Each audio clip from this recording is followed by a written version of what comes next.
President Joe Biden says that he thinks that there is a genuine prospect to significantly improve the relationships between the United States and Russia. And that's what he told reporters after meeting face-to-face with Russian President Vladimir Putin today in Geneva. When asked if he trusts the Russian leader, President Biden said it's not about trust and that, quote, the proof of the pudding is in the eating. White House correspondent Owen Jensen tells us what came out of their highly anticipated summit. Owen. Tracy, good evening to you. President Biden is on his way back to the White House tonight. Now, he just spent several days in Europe, of course, attending multiple summits, and by far the summit that drew the most intense scrutiny played out today. In Geneva, the Swiss president welcoming U.S. President Joe Biden and Russian leader Vladimir Putin, who shake hands and later sit down to start their talks. Near them, U.S. Secretary of State Antony Blinken and Russian Foreign Minister Sergei Lavrov, and a translator for each side. Well, thank you. As I said outside, I think it's always better to meet face to face.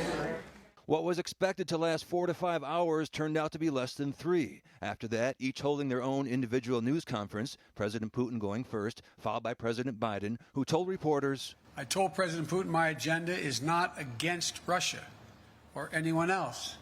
It's for the American people. And President Biden also made one issue very clear. So human rights is going to always be on the table, I told him. It's not about just going after Russia when they violate human rights.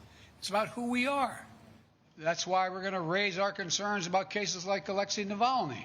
President Putin acknowledged that President Biden raised human rights issues with him and added Alexei Navalny had ignored Russia's laws. Overall, President Putin called the talks well-balanced and constructive and says he and President Biden agreed to begin negotiations on limiting nuclear weapons. President Biden has taken on responsibility and has taken the decision, which we believe is quite timely, to extend the START treaty for 5 years. In addition, President Putin said he and President Biden agreed to return their ambassadors to their posts, earlier pulled when relations soured.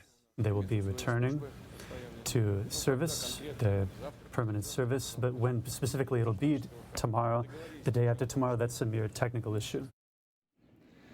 Now, President Biden also said that he brought up the 2 cases of Americans he says are wrongfully imprisoned in Russia, talking about Paul Whelan and Trevor Reed, and he promised he will not walk away from that.